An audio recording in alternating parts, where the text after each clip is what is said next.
When I need to impress someone with a gift, I go straight to 1-800-Flowers. There's a reason they've spent 50 years as the floral authority. Every stem is hand-selected by a vetted florist, and with same-day delivery nationwide, 100% satisfaction guaranteed. That's why millions go to 1-800-Flowers to celebrate life's most important moments. Order now for up to 40% off. Don't miss out on this limited-time offer. Act now and save up to 40% at 1-800-Flowers.com/podcast. That's 1-800-Flowers.com/podcast. This right here is Car Con Carne. Car Con Carne is a Q101 podcast. I'm James Van Ostel. Car Con Carne is brought to you by Exploding House Printing, based in Hermosa. They specialize in screen printing, embroidery, and custom merch for bands and brands. Visit explodinghouseprinting.com for a quote. See everyone they worked with, explodinghouseprinting.com. It's Car Con Carne. Let's meet in the car. It's Car Con Carne. And now here's the star of our show, James Van Ostel.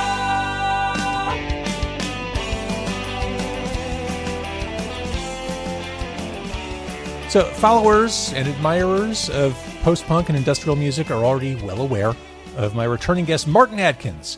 He was the rhythmic backbone for influential and enjoyably volatile bands like Public Image Ltd, Killing Joke, Ministry. He's also the mastermind behind the industrial collective Pigface and an entrepreneur who has spent decades teaching the world how to actually survive the music business.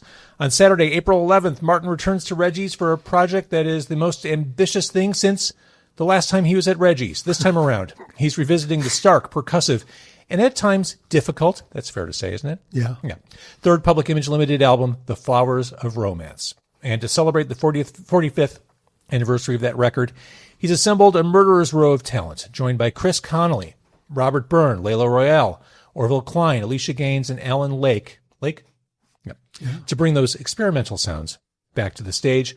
We are upstairs from the Post-Punk and Industrial Music Museum, which you've created and continue to curate and do remarkable things with. Martin, thank you for letting me into the Airbnb part of the museum, which is lovely, tastefully appointed. Yeah, it's. I thought by doubling our square feet to 5,000, we'd be set for 5 years of expansion, and the place is almost full already. We've got some spots to fill in, but we need 12,000 square feet, I think. I mean, on the way to sitting down and setting up, I saw an autographed boot from Peter Hook. Yeah. New Order. I mean, just cool stuff everywhere. Like, you've got the microwave over there from Gang of Four. Yeah, smashed microwave. There's PiL bootlegs, New Order bootlegs in the cassette room. The cassette room, I saw that, yes. A typewriter, test pressings, vinyl, turntable. Just, yeah, it's kind of nice up. It's quiet up here, which I like. And people are starting to stay here, enjoy the neighborhood, and hang out downstairs, listen to me blither on for 3.5 hours, and then just hang out up here, maybe read a book, and just chill. This is a great space. So let's talk about this show, the 45th anniversary of The Flowers of Romance, bringing this album to life. You know, two words come up when people talk about this Public Image Ltd album, percussion and experimental. This is, this may not have been perhaps a commercial play or a run at the charts from PiL back in the day. Well, although the Flowers of Romance single was, up until This Is Not a Love Song a few years later, the Flowers of Romance was the highest charting single. But it doesn't seem like a conspicuously... No. It seems like a pop song in the middle of the album. Yes. But up against other pop songs, it's strange. People would say, the strategy of John and Keith. There's no bass. What was the thought behind the... It's like, well, Jar Wobble left. There wasn't a strategy. Jar Wobble left. I think it was smart not to try and replace him. I think if there had been somebody in the wings, he would have been replaced. But there wasn't anybody in the wings, and Nick Launay and I filled the gap with drums. It just happened. Culturally, when Wobble left, what did that do to the band? Well, it's difficult because it's a while ago. We're talking very early 1980s here. Yeah. Well, he quit in the middle of 1980, April. He knew when we came to America in April 1980 that he was going to quit. I didn't. We enjoyed having breakfast together, and we were the rhythm section and read the New York Times Review together. Like, how cool was that?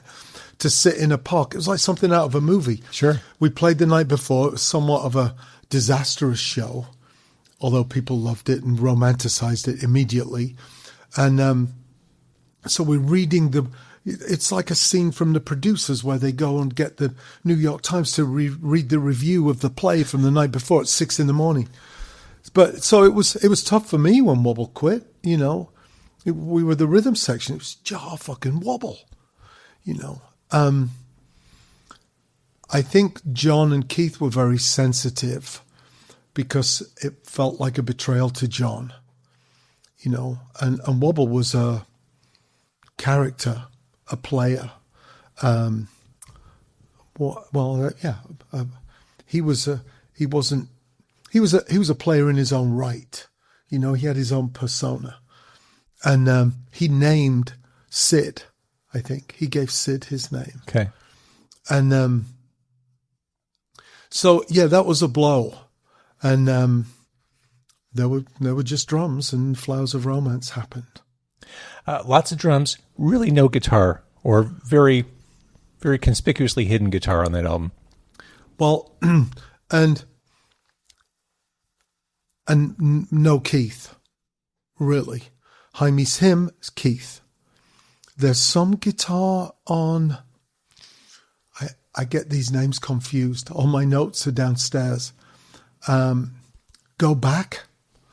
Da, da, da, da, da, da, da. Like insane off time against a strange 11/14 rhythm. But what I would say about Keith at that time, because people assumed that a lot of the textures that Nick Launay and I created were Keith Levene synthesizer genius, and it wasn't. I would say that I knew which room of the townhouse or the Manor Studios Keith had been in because I could see the pattern of the carpet in the side of his face where he collapsed unconscious on the floor. And I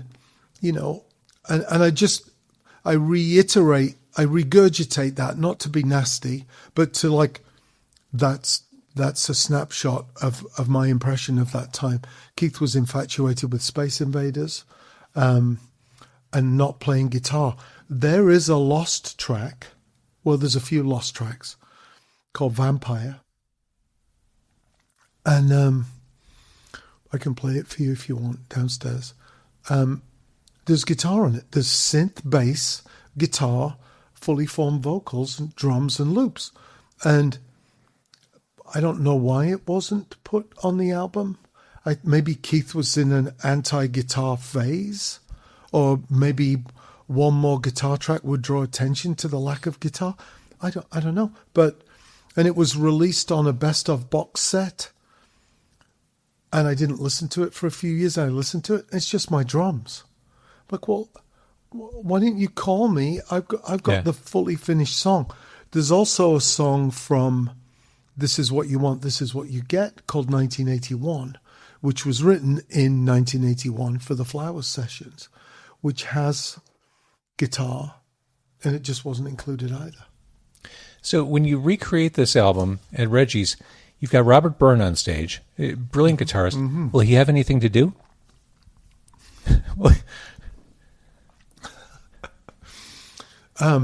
Yes. Okay, good. He's a nice guy. I don't want him to sit on the sidelines. There's tinklings and textures, and then we're also doing "Home Is Where the Heart Is," B-side of the Flowers single,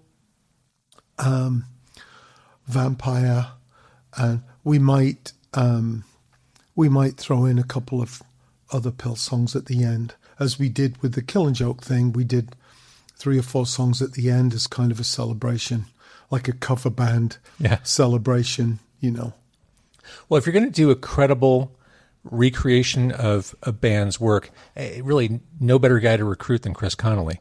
He's got that shit locked down. Well, and I've been working with Chris since 1989 for Ministry Cage Tour. And I called Chris earlier this year when I realized, I'm like, oh, here we go with another, felt like an important anniversary. And I think if Chris had said, no, I'm busy, I don't want to do it, but fuck Johnny Rock, whatever. But Chris said, yeah, if Chris had said, no, I don't think there's any way I would have even attempted to do it. And Chris is really locked in. He's texting me at 5 a.m. Oh, here's a synth patch for this. Like, I'm doing this texture on a lyre. Like, okay, all right. I'm like, how wonderful. How wonderful is that? Yeah. So what is your relationship, or is there a relationship in the present day with you and John Lydon? Well,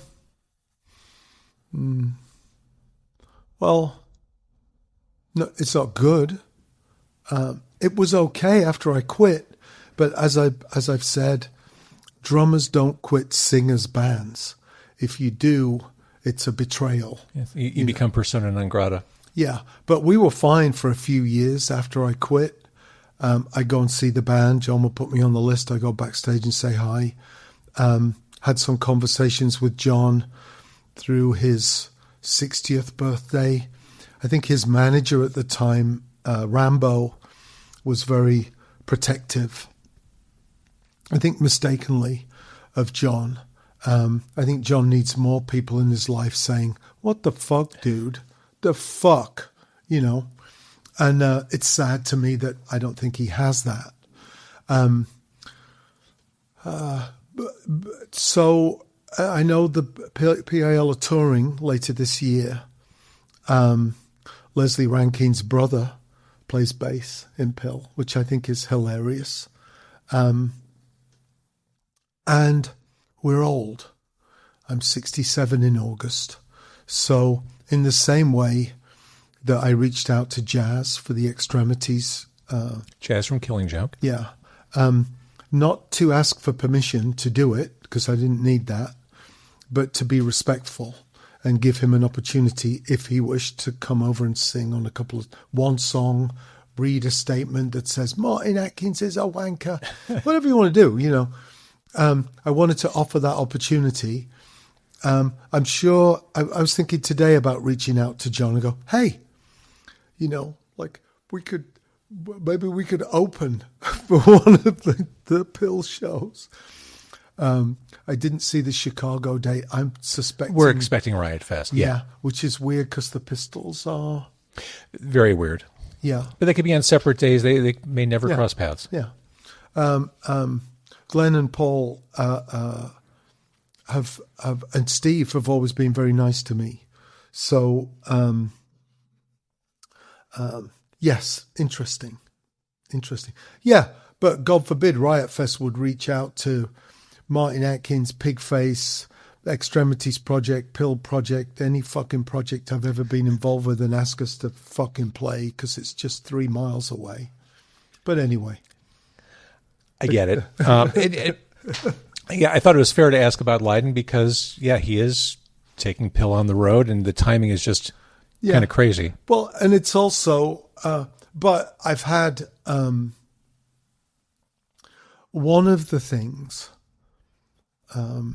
it's a strange kind of unexpected blessing to sit and go through the Extremities album first and then go through the Flowers album, because you're just like, yeah, fuck off, I did the Extremities, I did this, I did that. But to sit and pull it apart piece by piece and sit with a vocalist going, what the fuck is going on with the fucking, and have, different people go, yeah, I'm in. Oh, fuck, hold on. What's going on with, to see the complexity of the Extremities album and bathe in Geordie's guitar work and Jazz's lyrics, almost as a spectator.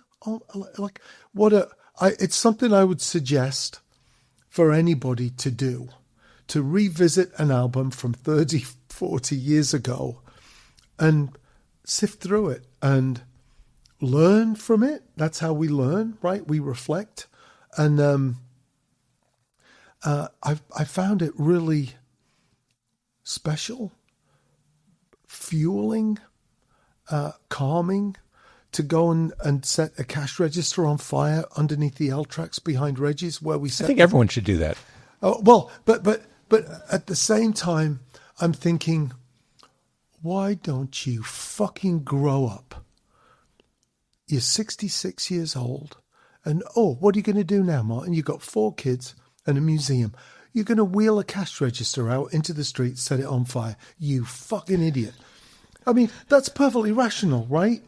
But then 85 people follow us out. We have this cash register fire ceremony. People are crying and hugging. And as I'm dousing this cash register in gasoline, I look up to go, is anybody filming this? And I nearly pissed my pants because 85, every single person is filming it, which was funny. And then the next day, people are like, we need to set fire to cash registers more. We need more of this kind of ceremony. And I'm like, oh my God, I'm an idiot. It's not imposter syndrome. It's like questioning these things, which for somebody who made a living banging on round objects with wooden sticks, it's kind of, how dare I question the validity of anything, really? So pulling this album apart, I'm starting to think like, okay, I kind of like this. We're down at the museum, we're rehearsing, we'll let some people into dress rehearsal on the 10th, maybe record that in the round, go up to Reggie's, do a show, live stream. I love that place. Everybody's so nice. Bobby up there is just really just understanding all of these crazy things we want to do. And, maybe, I don't know what album would be next that I might do this to, but... Well, you already mentioned it, didn't you? What? This is what you want? Oh, this is what you want. This is what you get. I mean, that would be the next in line for PiL. Well, there's Live in Tokyo first, which that does, yeah. But this is the 25th anniversary of the Damage Manual. How is that possible? I know. I just found a bunch of unreleased Damage Manual tracks and mixes, and before Connelly joined, my band Brian Brain. As I start to look through this, Brian Brain is the reason I met Trent. Trent came in to play saxophone on a Brian Brain song called Funky Zoo. We played live in Cleveland. That's how I met Trent. Brian Brain is the reason that 4AD exists. That's bananas. Yeah, well, and we used to throw bananas at the audience. But Pete, Gus, and Ivo used to work at Rough Trade Records in London. And before we signed to Secret Records, before I joined PiL, I took my demo to them, to Beggar's Banquet, to see if they wanted to sign Brian Brain. And Ivo did, and Pete and Gus didn't. And Ivo really wanted to sign Brian Brain. And it caused Ivo to go, fuck you guys. He got some money and started 4AD. And I didn't know that. Somebody said, hey. That's amazing. It's in the 4AD book. That's amazing. So, yeah. I'm in this. It's not a looking back. Because I was going to talk about that. Neither this play, this Flowers of Romance play, or the Killing Joke play feel like a nostalgia trip.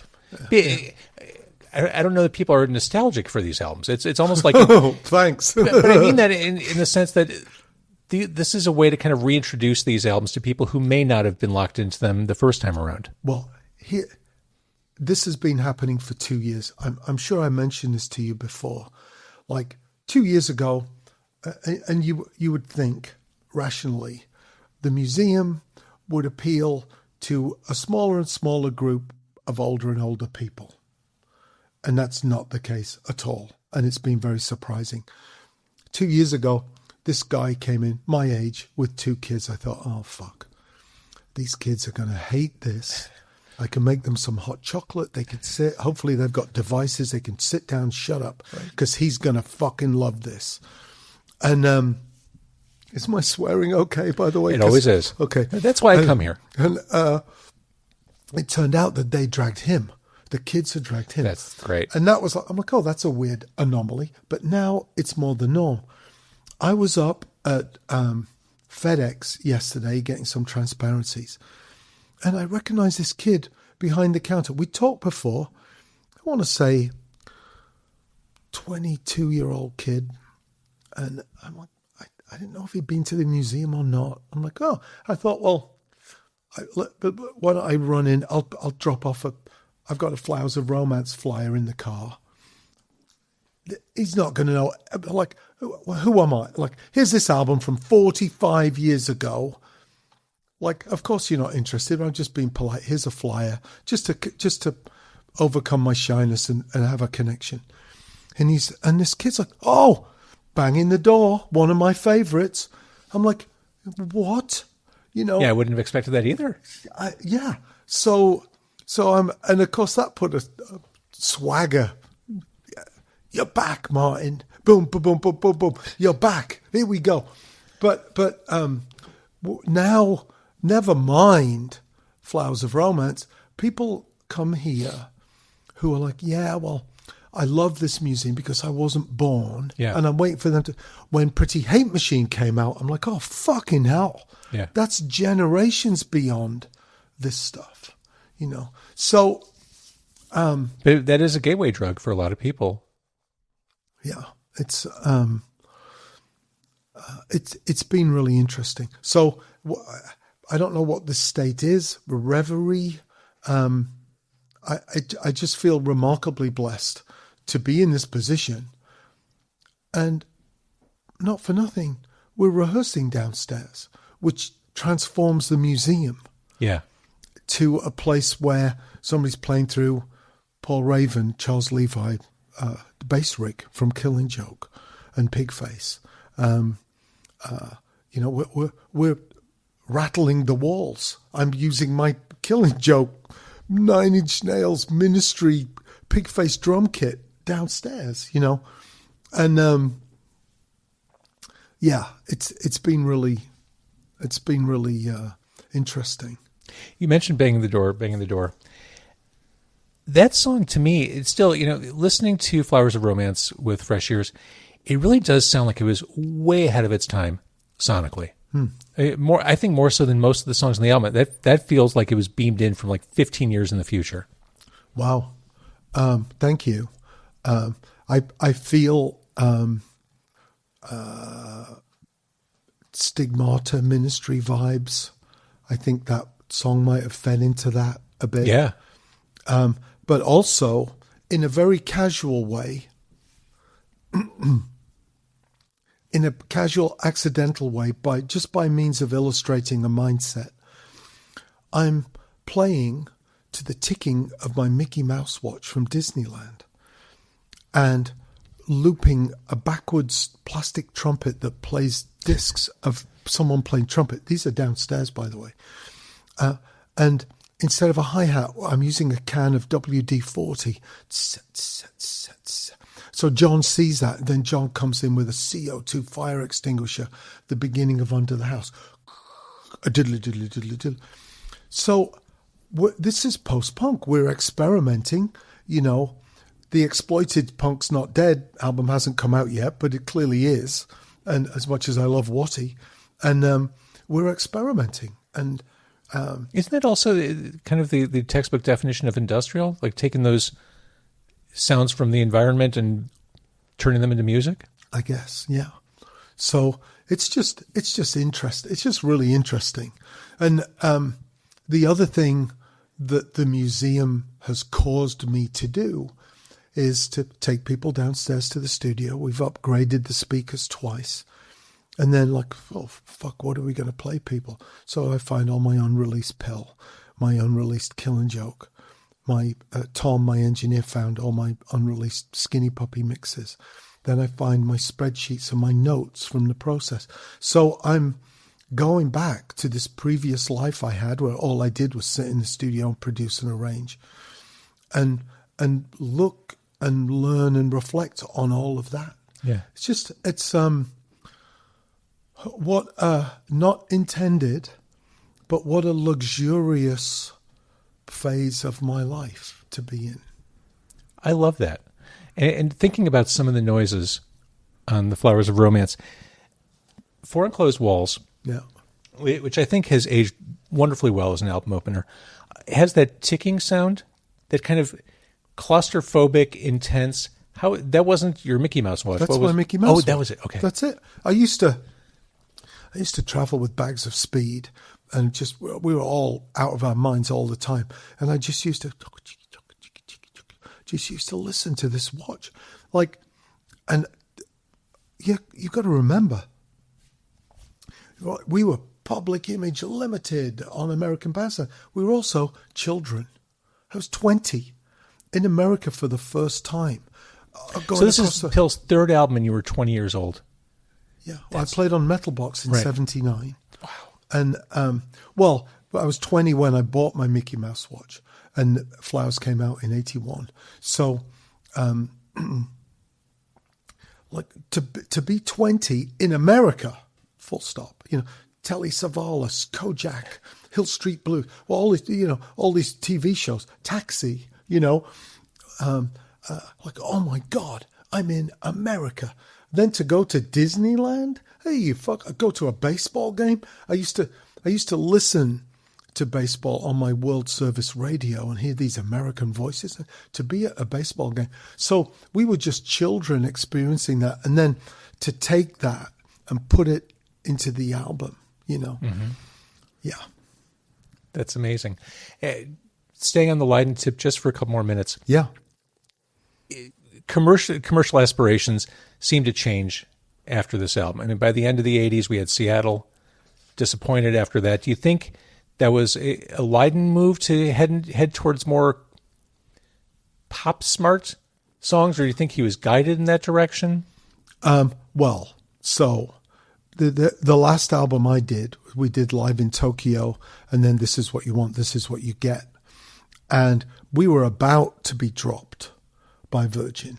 So none of the albums sold massively.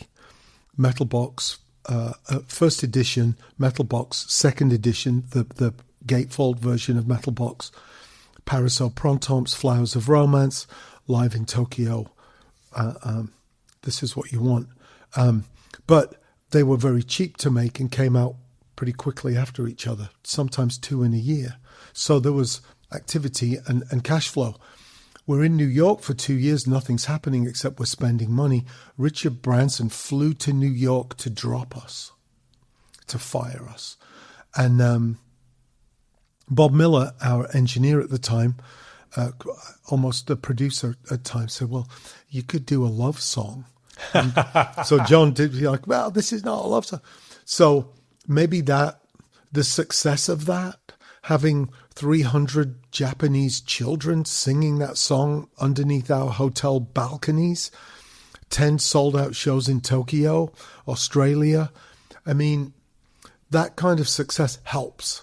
And that song, so truly that song is the middle finger, it sounds like, when you listen to it. Yeah. It's also still the biggest selling single that PiL has. Then and you have co-writing credit on that. Yeah. But after, when I quit, Bill Laswell got involved. There was management, Heaven 17's management, Keith Borton, who wonderful person. But you got Heaven 17, Penthouse and Pavement, We Don't Need This Fascist Groove thing. There's a song. And working with Laswell is very different for John. Next thing you know, Laswell has his tracks. So PiL is not a band anymore. It's John with some people. Jebin and Mark, who we'd auditioned in Los Angeles, came up with some of the songs for that album. Cassette, CD? Yeah. Suddenly they're phased out of the picture. I think politically it was expedient for Bill Laswell because Laswell had tracks he'd been working on, as New York producers did back then, with Ginger Baker, a bass player, different people, and he kind of just got John to sing over his tracks.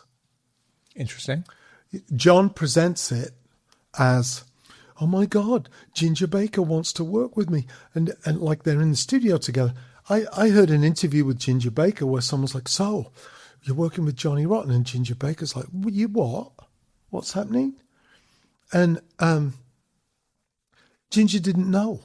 These were finished tracks that Laswell had. Okay. That John sang over the top of. And I was I always thought that was like a strange combination, like two of the most mercurial public figures in music. I know. And when I found out, I'm like, oh shit, can I have my job back? We'll do me and Ginger, because I watched Cream as a 10-year-old child, Sure. And but I think, after that, after I quit, I don't mean this to sound however it's going to sound, unless you think it sounds good, in which case that was intended. Once I quit, there was no longer anybody who would tell John to fuck off. It was just, John being, I think, a little bit manipulated by people for their purposes. But I think album is a great fucking album. I agree. May the Road Rise with You. They're on tour with In Excess, opening for the Sugar Cubes. But hello, it's kind of a, celebration of all of that. It was I went and saw them a couple of times. Bruce Smith on drums from the pop group and the Slits. Got along great with Bruce. Yeah. All right, going back to the Flowers of Romance, which again, Reggie's, that album will be recreated on stage for the 45th anniversary. You and Chris Connelly in front, and just this amazing lineup. Alicia Gaines from Ganser on bass. Like, how cool is that? What a great band. Oh my God. Yeah. So do you think appreciation, as we talk about nostalgia, looking back, revisiting this album, do you think appreciation at large has grown through the years since its release? Beyond your appreciation, do you think? Oh, I don't know that I ever appreciated it. Honestly, like the same with Extremity. So not to keep lumping these two albums together, but I don't know that I'd spent time with track 8 or go back. Those are my drums. But, I'm appreciating it more. I'm understanding. Like, it also has this other effect of like, did you know there's a chapter in Jeff Tweedy's book about the Flowers of Romance? No. Well, there is. So, and I'm like, oh, this is interesting.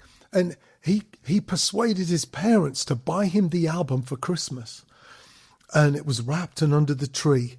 And then Christmas at the Tweedy house, bunch of people drinking wine, eating ham, as he describes, and then his dad is like, hey, let's liven this party up. Let's right. Let's put that album on. Here we go. And then like his father leapt across the room and it's like a scene out of a movie. Tears the needle off the record. And Jeff still has that album with the scratch all the way across it. Public Image Ltd, tearing families apart since the early 1980s. Did you know? You know where the name comes from? That was the original name for Sex Pistols, right? Well, it was a band that Sid had with Keith Levene. Okay. And the song Belson Was a Gas is a Sex Pistols cover of a Flowers of Romance song. I think Viv from the Slits was also in that. It's just like, how fucking interesting. Justin Pearson sent me this little memory. He's like, oh, I stole that cassette from a store in a shopping mall in Phoenix, Arizona. God. And it's so, it's also, I don't know how to describe it. By doing the event, and it's a small event, by doing the event, it causes all of these stories to be surfaced or surface themselves, and a bell to be rung. Yeah. I like that. Let's talk about Martin Atkins, the drummer on this album. Okay. I'm thinking about Under the House, which, sounds absolutely tribal when you listen to it. Did you have these drum sounds and approaches in mind before recording, or did a lot of this come out in the studio?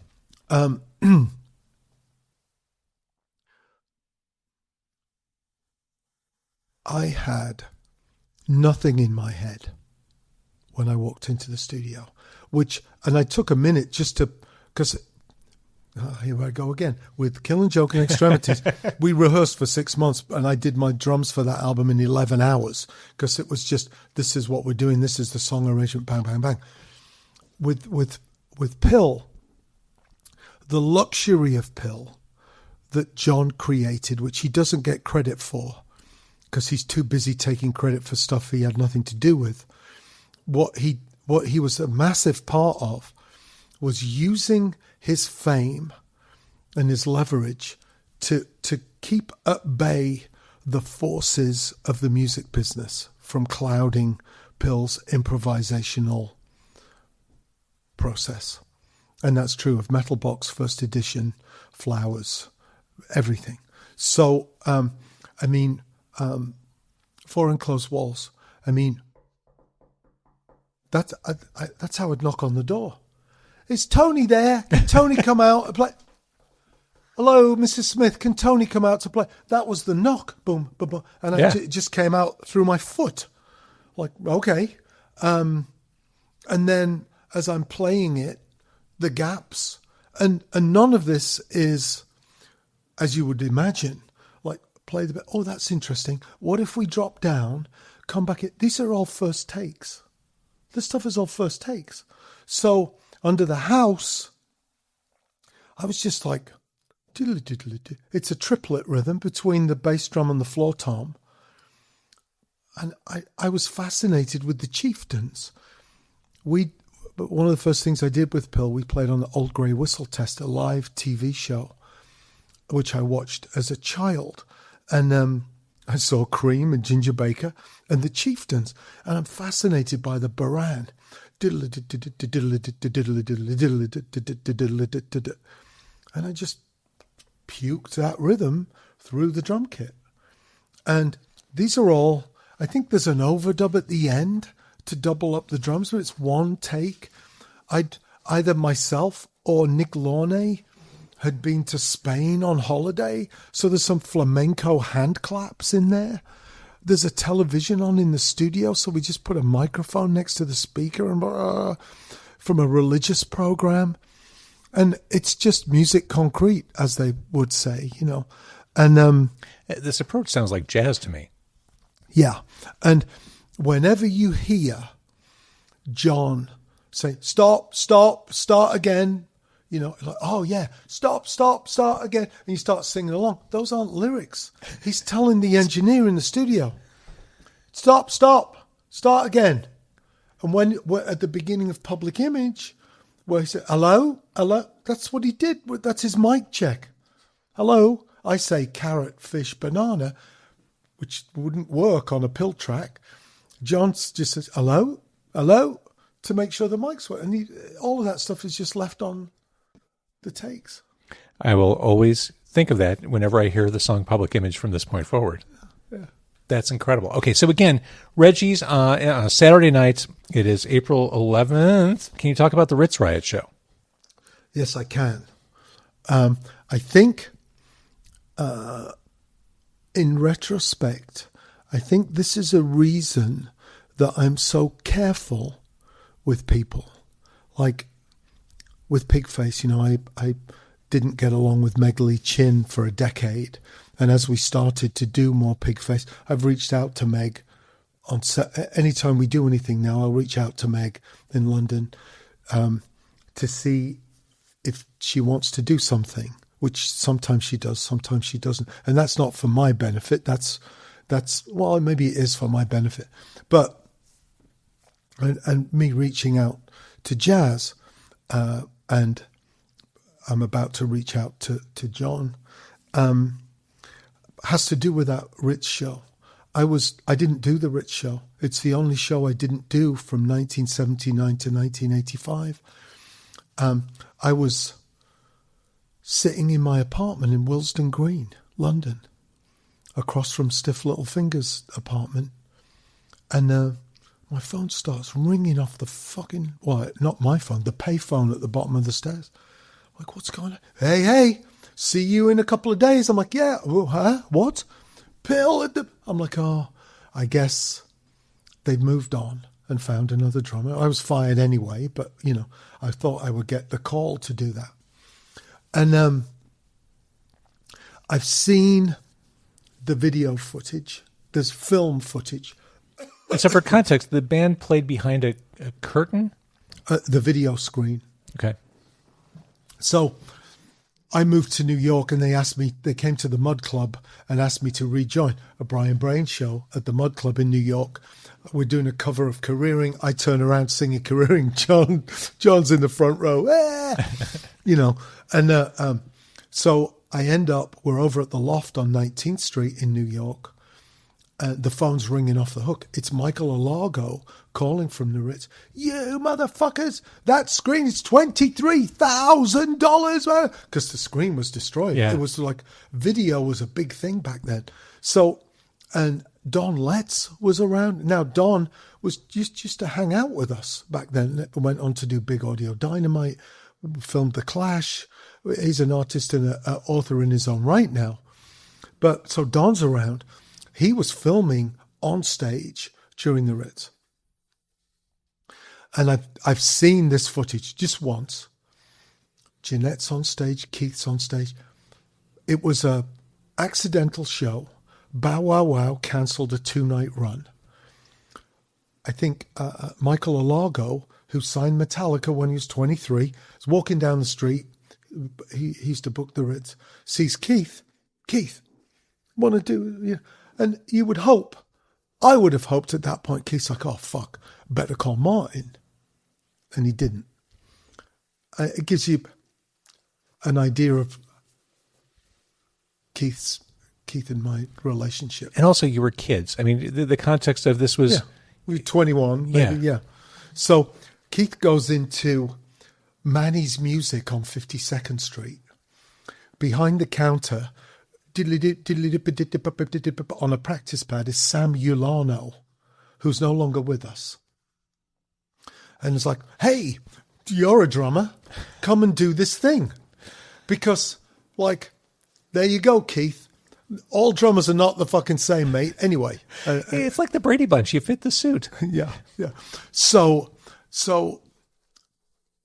the show starts. They're behind the screen in silhouette, which... I guess is the seed for, you know, Pigface shows begin. We're in silhouette behind screens now. It's a very theatrical device, you know. And the Who were there. Roger Daltrey and Pete Townsend were there. And the crowd is unsettled and, it's a bubbling anticipation. But everybody starts to get nervous because it seems like, is this it? Fucking it? You know? And Keith points to Sam and it's like, you know, jung, jung, jung, jung, jung, jung, jung, jung, jung. He's doing his thing, hitting the keyboards, hit it. And Sam hits it.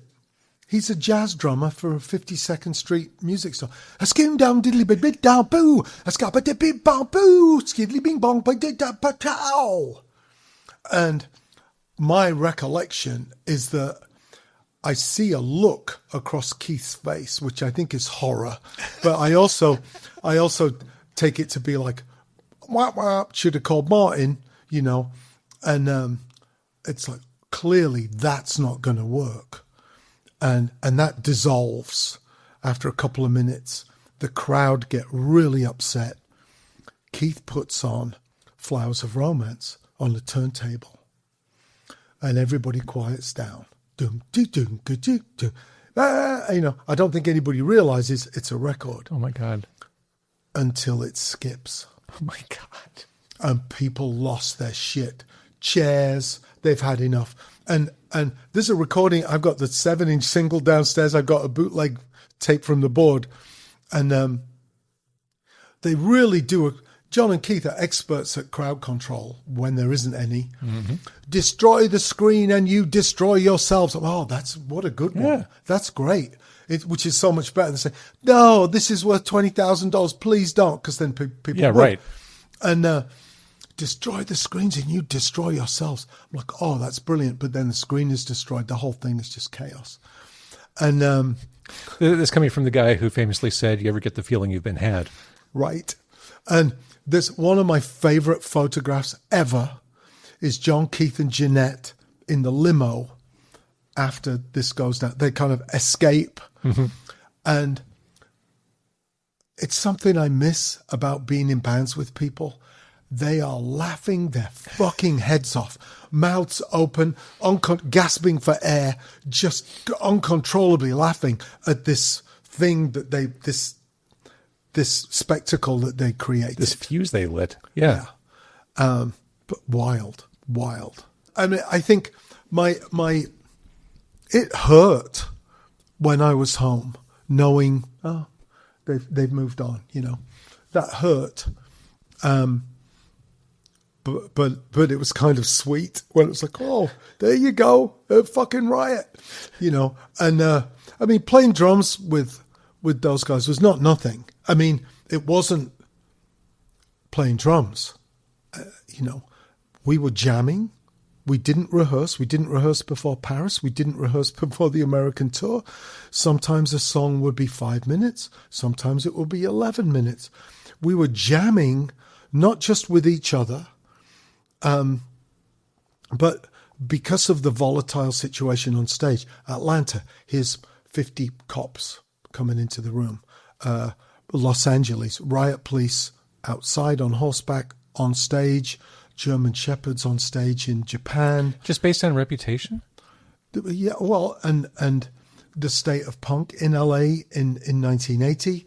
It's just insane shit, and John and Keith trying not to be a rock band, so we'd dismiss the security. I'm like, oh, fuck.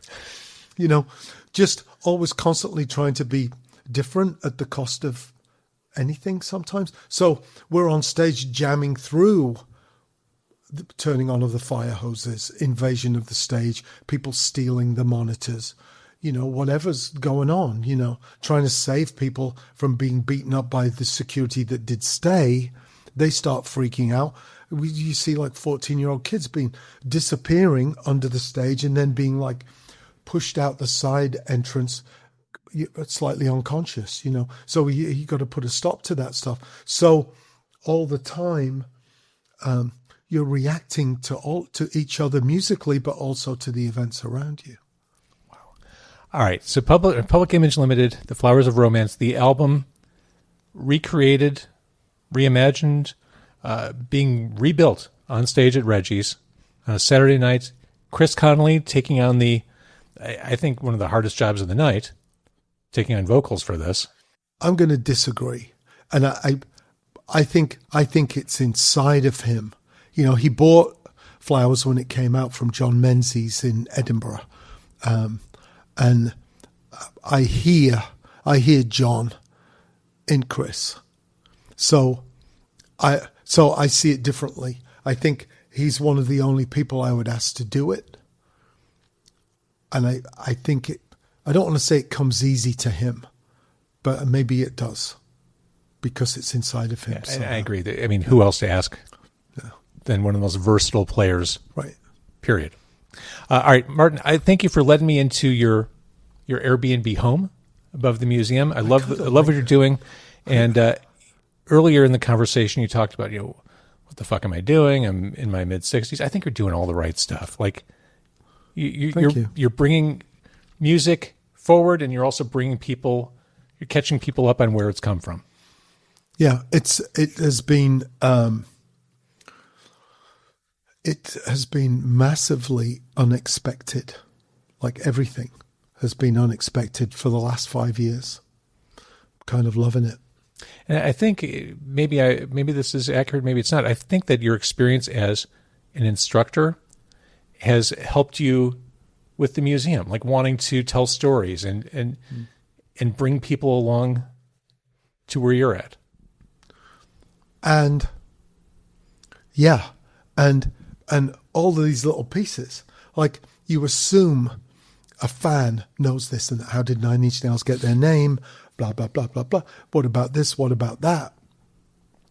And people don't. And they're amazed by these tiny pieces of trivia. And it's weird how these small pieces of stories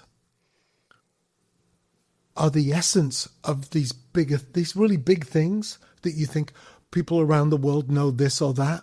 But it's all these tiny stories that make it real. Yeah. And I'm loving it. Thank you, Mark. Thank you.